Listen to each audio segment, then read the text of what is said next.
Je ne suis guère de ceux qui pensent, mais de ceux qui volent, la tête vide, mais les ailes grandes ouvertes. Je n'ai même pas le poids d'un haricot et mes reflets dans l'eau ne valent pas un sou. Les plus prestigieux philosophes me bassinent avec leurs œuvres immortelles qui ne m'inspirent qu'ennui et léthargie. Les plus illustres penseurs qui pondent des idées noires à longueur de siècle ne valent pas un souffle de mon haleine fraîche, ni un sourire de mon âme toute bleue. Je flotte telle une plume blanche dans la clarté du ciel.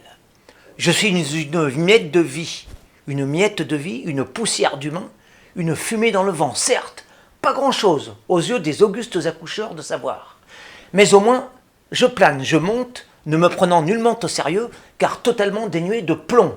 Seuls les pesants raisonneurs sont graves et moroses, tandis que je suis clair et léger, ainsi qu'un papillon dans l'azur.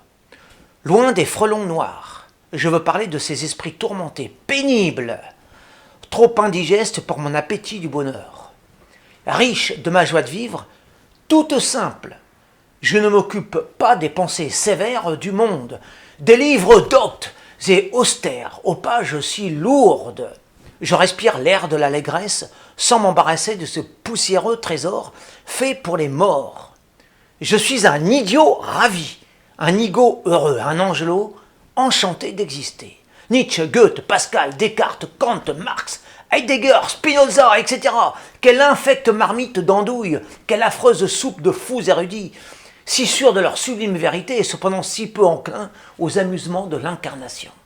Si haut dans leurs rêves, si bas dans leurs chaussettes. Vus depuis mes yeux d'ignare ingénu, ces pédants cerveaux brillent surtout des pieds.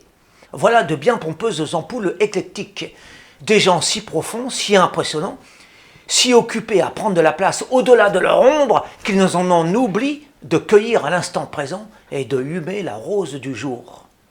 Ou peut-être pas, après tout. Auraient-ils honte, tous ces grands hommes, de se montrer les égaux des galopins? Préfèrent-ils se cacher pour parler aux fleurs? Ou sont-ils réellement de pures statues pensantes, de strictes pierres parlantes, d'âpres cailloux sur pattes?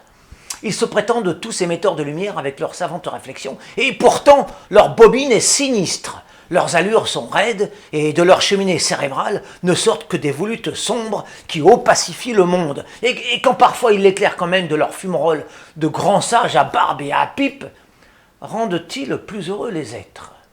C'est que leur connaissance et inspiration intellectuelle, aussi capitale et élevée soit-elle, n'ont ni les grâces ni les ivresses de mes intentions d'éveiller.